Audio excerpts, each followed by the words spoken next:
வணக்க நண்பர்களே, புதிதாக மாந்திரிகம் கற்றுக்கிறவங்களுக்காக அந்த பதிவை நான் போடுறேன். இந்த பதிவில் நம்ம பார்க்க இருப்பது தம்பனம், தாமரை மை, அதாவது தூரதிஷ்டி மை, திரிகால மைன்னு பேர். திரிகாலமும் நம்ம சொல்ல முடியும் இந்த மையை நம்ம போட்டு பார்த்தா. இதை ரெண்டை பற்றி தான் நம்ம பார்க்க போகிறோம். முதல்ல தம்பனத்தை பற்றி பார்ப்போம். இந்த தம்பனத்தில் பல வகை இருக்குது. மூலிகையை வச்சு செய்யக்கூடிய தம்பனங்கள் இருக்குது, எந்திரத்தை வச்சு செய்யக்கூடிய தம்பனங்கள் இருக்குது,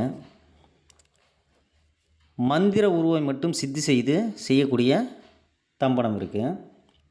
இதில் சித்தர்கள் சொன்ன இது வேறு விதமான தம்பனம், பதுமையை வைத்து செய்யக்கூடிய தம்பனம். அதை பற்றி தான் நம்ம பார்க்க போகிறோம். இதை பாடலாக சொல்லியிருக்காங்க. என்ன சொல்லியிருக்காங்கன்னா, கோணான குருவருளால் மனது கூர்ந்து கூர்மையுடன் ஓம் நமசிவய நமவென்று பூணான மாம்பலகை தனிலே ஆன பதுமையுடன் கலை ஆசனத்தை போட்டு வானான கேசரியை தியானம் பண்ணி மைந்தனே வடமுகமாய் இருந்து கேளே. அப்படின்னா அந்த பாட்டுக்கு பொருள் என்னென்னா,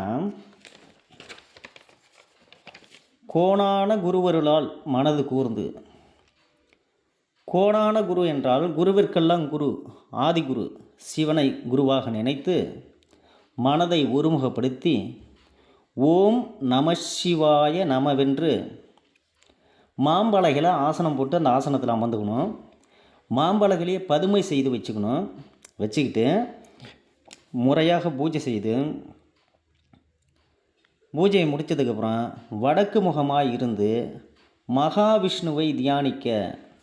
இதில் என்ன சொல்லியிருக்காங்கன்னா, வானான கேசரியை, கேசரி என்பது மகாவிஷ்ணுவுடைய பேர், மகாவிஷ்ணுவுடைய அம்சம், அனுமனுடைய அம்சம்.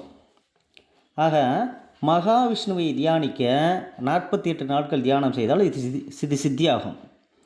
இதனை நீங்கள் சித்தி செய்து விட்டால் சகலத்தையும் தம்பனம் செய்யலாம்.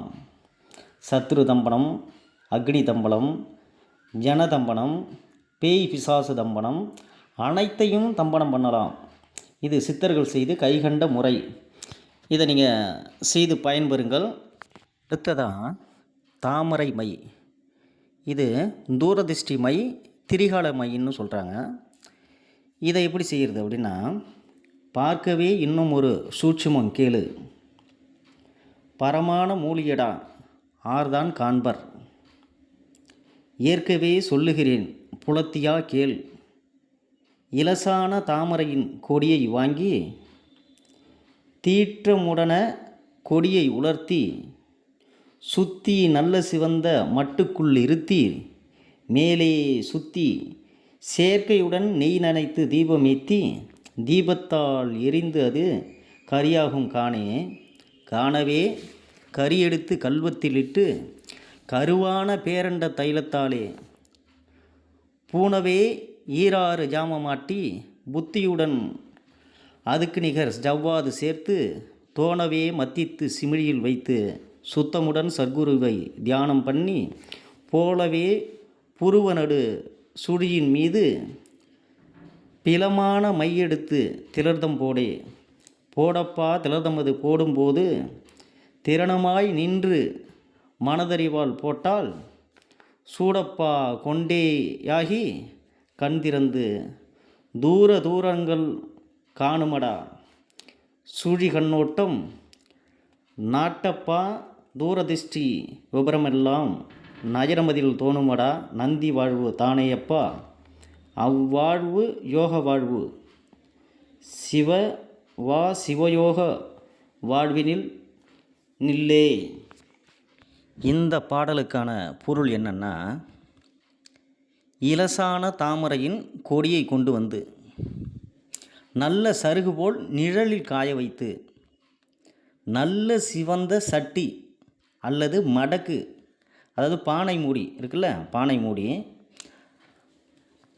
அதுக்குள்ளே வைத்து, அந்த சட்டி இருக்குது பார்த்திங்களா, அந்த சட்டிக்குள்ளே அந்த கொடியை வச்சிடணும். சுற்றி வைத்து அந்த சட்டியை சுற்றி காராம்பசு நெய் ஊற்றி, அதாவது உள்ளே ஊற்றிடக்கூடாது, அந்த கொடி வச்சுருக்கீங்களா, கொடி உள்ளே ஊற்றிடக்கூடாது, அந்த சட்டிக்குள்ளே ஊற்றிடக்கூடாது, அந்த மடக்குக்குள்ளே ஊற்றிடக்கூடாது. சுற்றிரும் காராம்பசு நெய் ஊற்றி தீபம் ஏற்றினால் சட்டிக்குள் இருக்கும் தாமரை கொடி எரிந்து கரியாகும்.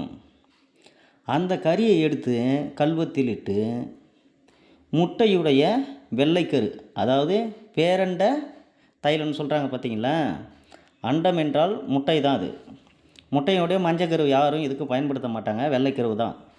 முட்டை வெள்ளைக்கரு அல்லது முசுடுன்னா சிகப்பு எறும்பு, அது இலையில் கூடு கட்டி அது முட்டையிட்டு வைக்கும், அதுக்கு பேர் அண்ட தைலம் தான். முசுடோட முட்டைக்கரு இட்டு 12 ஜாமம் ஆட்டி, 12 ஜாமம் அப்படின்னாக்கா 36 மணி நேரம் ஏறக்குறைய ஆட்டி, அதுக்கு சமமாய் ஜவ்வாது சேர்த்து குழைத்து சிமிழில் வைத்து விரதம் இருந்து சர்க்குருவை தியானம் பண்ணி, நீங்கள் எந்த தெய்வத்தை குருவாக நினைக்கிறீங்களோ அந்த தெய்வத்தை தியானம் பண்ணி அந்த மையை எடுத்து சுழுமுனையில், அதாவது புருவ மத்தியில் திலர்தமிட்டால், அப்படி திலர்தமிடும்போது புலன்களை அடக்கணும், எந்த உணர்ச்சிக்கும் நீங்கள் இடம் கிடக்கக்கூடாது. மனசை ஒருநிலைப்படுத்தி நீங்கள் எந்த காரியத்தை நினைக்கிறீங்களோ, எது தெரியணும்னு நினைக்கிறீங்களோ அதை தவிர வேறு நினைவே உங்களுக்கு இருக்கக்கூடாது. புருவ மத்தியில் இருக்கும் அந்த திலர்தன் மீது மனதை செலுத்தணும். நீங்கள் வச்சுருக்கீங்களா, பொட்டு வைக்கிறீங்களா, அந்த திலர்தன் மீது மனதை செலுத்தும் போது புருவ மத்தி சூடாகும். சூடாகி சுழுமுனையில் அந்த சூக்கும கண் இருக்க பாருங்க, அது திறக்கும். சுழுமுனை சூடாச்சுனாக்கா சூக்கும கண் திறக்கும். அதாவது சுழுமுனை சக்கரம் ஒளிரும். உள்ளுக்குள்ளே அந்த சக்கரத்தை நீங்கள் கண்ணால் பார்க்க முடியாது, நீல கலர் சக்கரம்னு சொல்லியிருக்காங்க.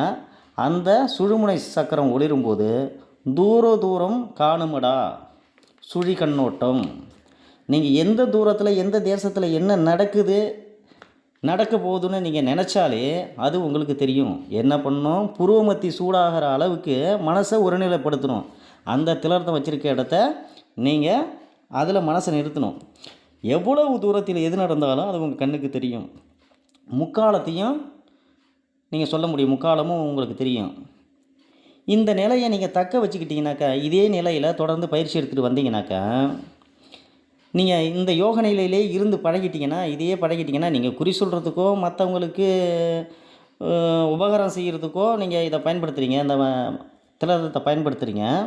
ஆனால் நீங்கள் யோக சித்தி அடையணுன்னாக்கா இந்த யோக நிலையிலே இருந்து பழகிட்டீங்கன்னா நீங்கள் தான் சிவன்.